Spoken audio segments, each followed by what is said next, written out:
So, after listening to the controversy over the Everard case here in the UK, I thought it was time to address various issues on media perception and reactions to various crimes that are clearly overdetermined. After a huge outpouring of public rage over this particular case of abduction and murder, many voices came to ask why there was so much attention given to this one crime when multiple equivalent cases occurred recently and received no attention. One such case was the two black females who were not only murdered in a park but then subjected to the indignity, while dead, of appearing in police officer selfies. While I agree that the missing middle-class white girl phenomenon is or was a problematic media trope, particularly in the USA, I believe it was largely the nature of the timeline and the nature of the mystery that provoked such a response, not necessarily racism. Similarly, the cases of Chris Coleman, Chris Watts and Scott Peterson have key differences. Coleman should be held in a different media category, but I do not believe a different moral category. And on morality, I should state that I have no interest in expressing the tired and worn ideas of simply repeating the tautology, bad man bad, including poor applications of the term psychopath. For an interest in evil, I will absolutely do a better job, I hope, of quantizing just what I believe in research terms is an equivalent of immoral hyper-individualism, e.g. a better job than something like the TV show Most Evil. However, yes, I will state that media attention does not strictly correlate with the evil of a crime.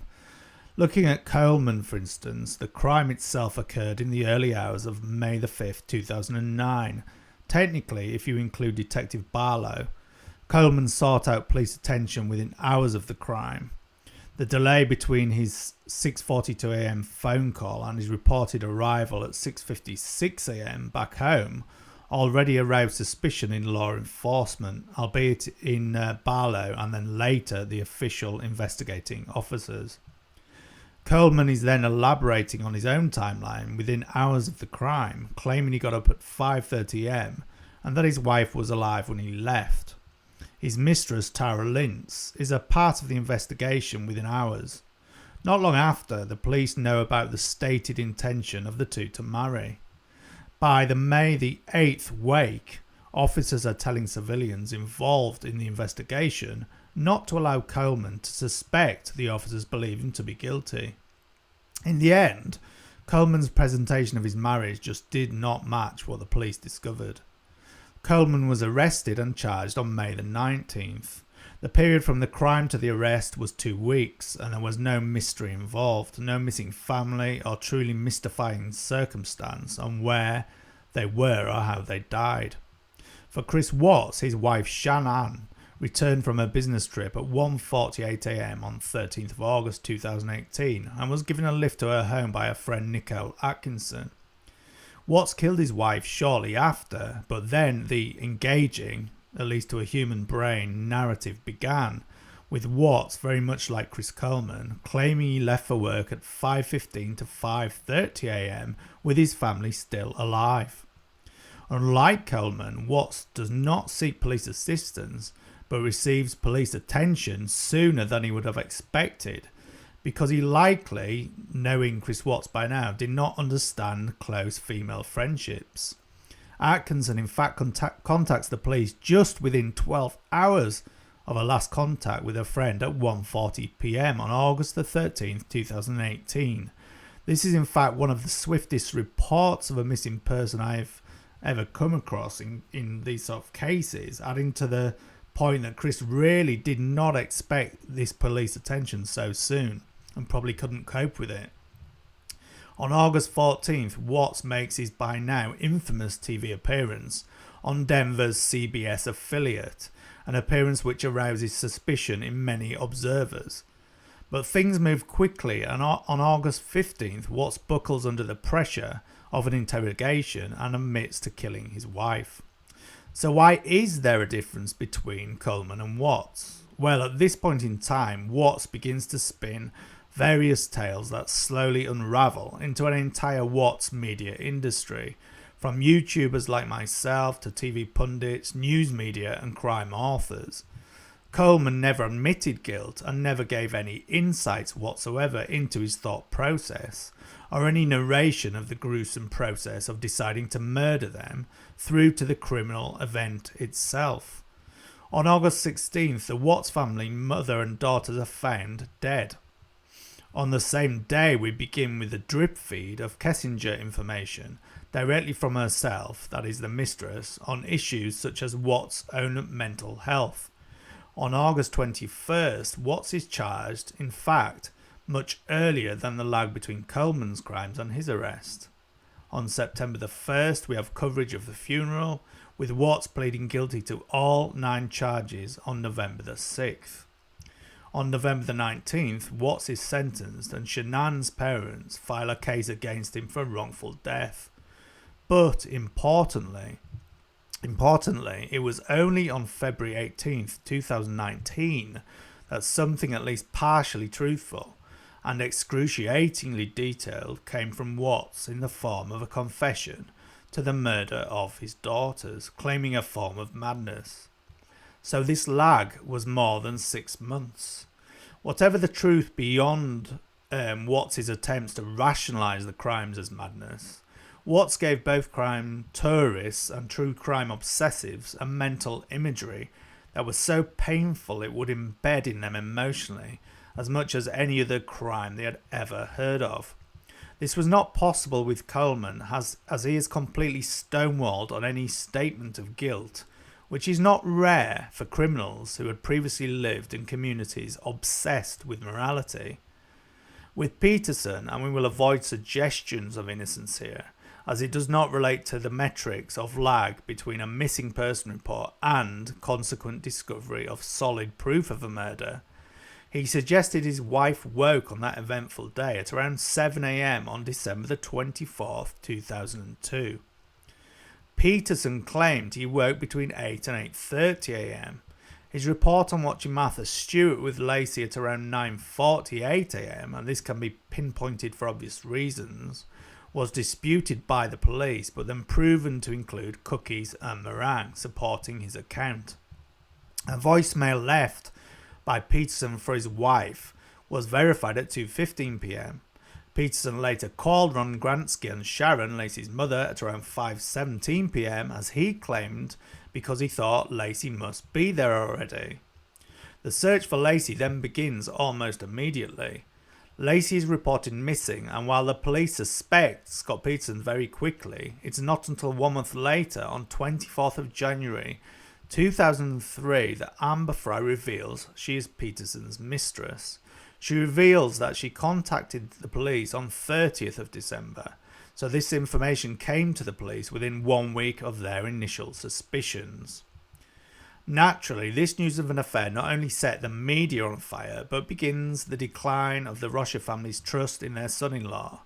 So we have a vacuum of information on a missing woman who is heavily pregnant, and into this vacuum comes not only intense focus on Peterson, intense focus on Fry, but a live read of the pain the Rocha family were clearly feeling in allowing the fact of a mistress to collide with the fact of their missing child. Only on March the 5th, 2003, 2 months and 12 days since Laci was reported missing, does law enforcement announce that the case is to be reclassified as a homicide. To make matters even more dramatic, in media exposure terms, the discovery of Laci and her unborn baby is split between April 13th and April 14th, 2003. Quite obviously, the location, 2 to 3 miles north of the Berkeley Marina where Peterson claimed he went fishing, again sent the public into an overdrive of something beyond suspicion and towards an outpouring of public rage. On April 18, 2003, Scott is arrested and the bodies are identified as Laci and Connor. The details around the consequent pursuit and arrest of Peterson only encourage greater coverage and certainly over his guilt, with natural assumptions made about his proximity to the Mexican border, with $15,000 in cash, his brother's ID, multiple cell phones and hair plus goatee dyed blonde.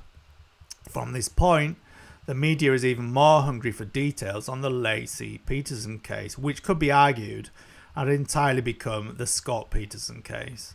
The entire history of media coverage has been compared to the level of attention directed at the crimes O.J. Simpson was accused of.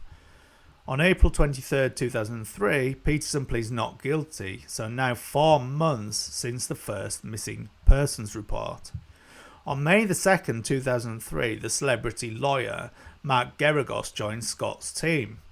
Geragos represented Winona Ryder and Robert Downey Jr. previously and was already prominent as a TV pundit for legal matters on the Peterson case, preceding his professional involvement with the defendant. On November 18, 2003, almost 11 months since Laci's disappearance, Peterson is ordered to stand trial. Like the Watts case, on December 19th, Laci's mother files a wrongful death case against Peterson. On January the 20th, 2004, over 2 years since Laci's disappearance, the trial is moved 90 miles away to San Mateo County, largely because of the huge media exposure we have recounted and the public hostility generated from it towards Peterson. The trial, beginning on June the 1st, 2004, does not run smoothly, and a juror has to be removed on June the 23rd with more media interest. On August 10th, with almost unprecedented media interest in a criminal trial, the mistress, Amber Fry, gives her evidence. This clearly does not endear the public to Peterson yet again.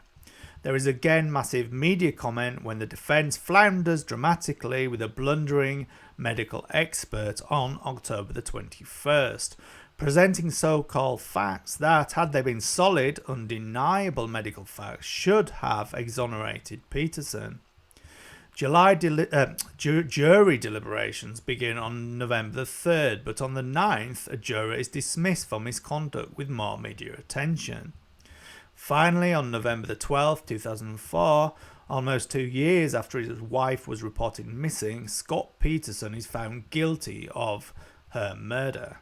It doesn't end there, as then there is the sentencing, and on December 13th, the jury recommends a death sentence.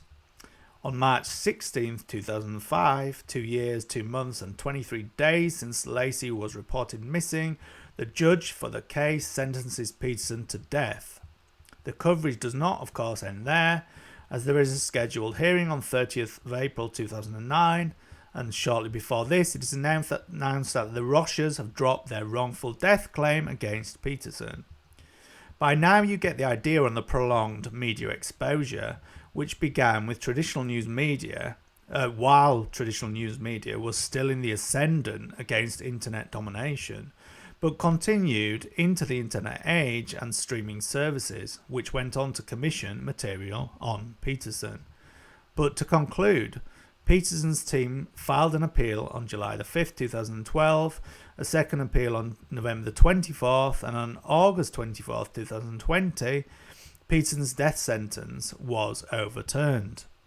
Shortly after, on October the 14th, the California Supreme Court announces that the case will be sent back to San Mateo County Superior Court to determine whether a new trial is in fact needed.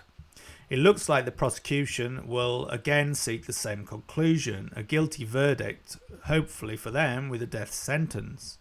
In summary, neither Coleman nor Peterson admitted guilt, and so gave no vivid accounts of the crimes to twist the knife emotionally inside the public's imagination.